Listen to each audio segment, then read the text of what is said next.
All right, Lemon. Sorry.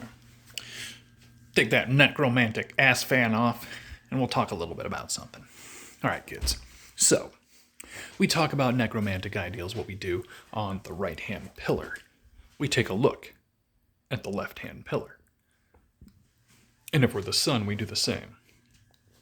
But if we make it up to Oro, or Hakama, or Keter, Cathar, we look down.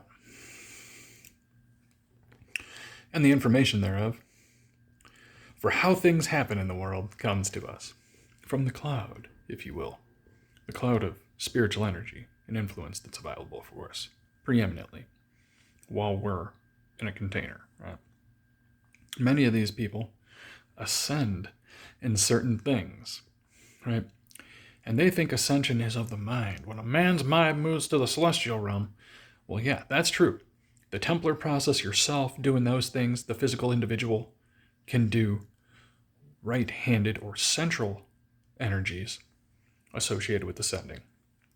You know, worst of which is maybe chicken's blood, your own blood, maybe, those kinds of things to get real powerful, depending what the energies they're working with, right? Because the energies they're going to work with, they're going to tell you. Me, I think negatively and darkly because that's where I started, right? We started teaching the Bible, and that's the worst thing you can do, right? It causes a lot of damage to people. So, in the spirit of change and hope, we gave up Saturn, who is our father and the lion of our people and the protector of all humanity, for what he told us ought to do. Slide over to the right and go to Oro, to Uranus. Uranus is a planet, a power, a personality, a persona, a titan. He's a special entity that has preeminent authority over us in a different disposition, right? We can appeal to it, right? It's like a big eye in the sky with a bunch of planetoids going around it, doing its own thing, right? It's above Saturn, in the above mind. Well, we know that Saturn is the skeleton where the mind resides in, but above that concept comes the emanation that gives that God mind that we're looking for, the ascended mind, right? And we want a light ascension. We don't want to take spiritual energy from people physically by, well, let's call it the left-hand path. The real left-hand path to truly ascend into being rich and famous and all that. I know it's a beautiful romantic ascension. It's a necromantic ascension. It's a necromance, where every spirit you maliciously take gets attached to your body to give you that spiritual energy for the infinite mental power available to it attached to yours like a mental engine. Right? But it's a little bit different.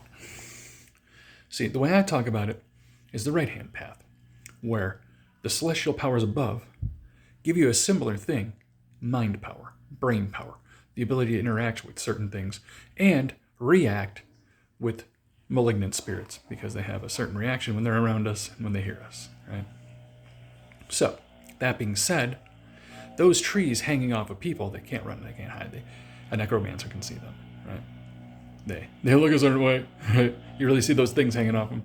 And they're going to have to sit and live out what it was like being those things hung on them, what it was like for the people that are missing, the people they removed from this existence, right?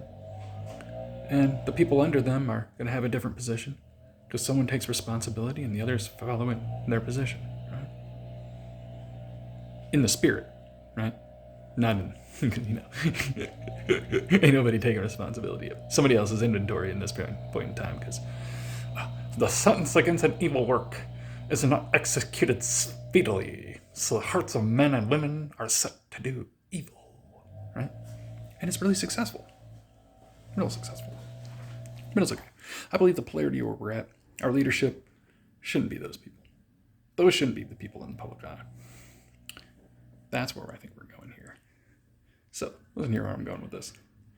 These people, when they get those, to ascend, to get perfected, you need 8 of them. Most people don't want 8 of them, because once you get 8, what's his name? Papa.